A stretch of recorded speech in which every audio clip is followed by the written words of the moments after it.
Hello, everybody. It is day 19 of the Stretch It Out Advent Calendar. I'm here with Millie. Say hi, Millie. She has an overbite. That's why her tongue hangs out. But I'm here to show you today an awesome stretch that you are going to love when it comes to some hip and back stiffness. I do this one when I go to bed at night if I have that kind of aching throb in my hip. But this is also a great wake-up move that takes very little space, very little time, and very little effort, which is the formula for what I like most. Let's show you that awesome stretch. All right, Millie, you got to go down. All right, so first things first, you are going to lay down somewhere where you have space. You can do this on the bed. I'm on the floor. And once you're laying down, hi, Millie, you're going to have to take your knees, bend them, and then walk your feet wider than your outer hip. So it's kind of like a triangle. Now, on the exhalation, drop your knees one direction. So my knee that's falling in is kind of in line with my hip. Now, I know for some of us it's a little bit more difficult. I want to just make sure my knee is kind of under my hip.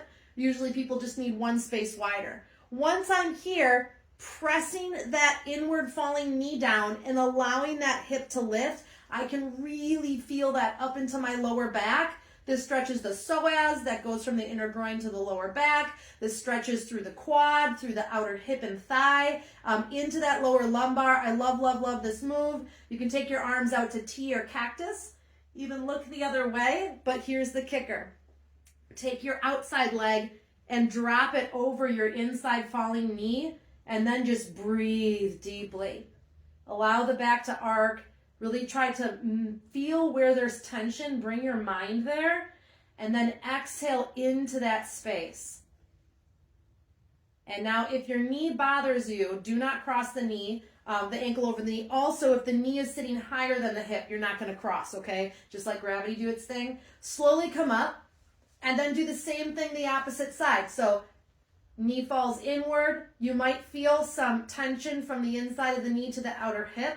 Okay, there's a muscle there. Just allow that breath, again, to take over. One direction may feel a little bit different than the other. I love that feeling right into my lower back. It's the stretch I'm looking for. You can also work this more dynamically where you come up and then just drop and hold. I'm pressing that inward knee down for 3, 2, 1. Come up. I call this windshield wipers.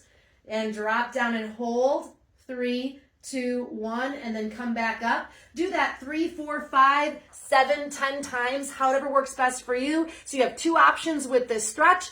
Hold it more statically and just breathe into that space. We call that more of a yin style stretch. Or move more dynamically, moving right to left and just holding for about a slow 3 count.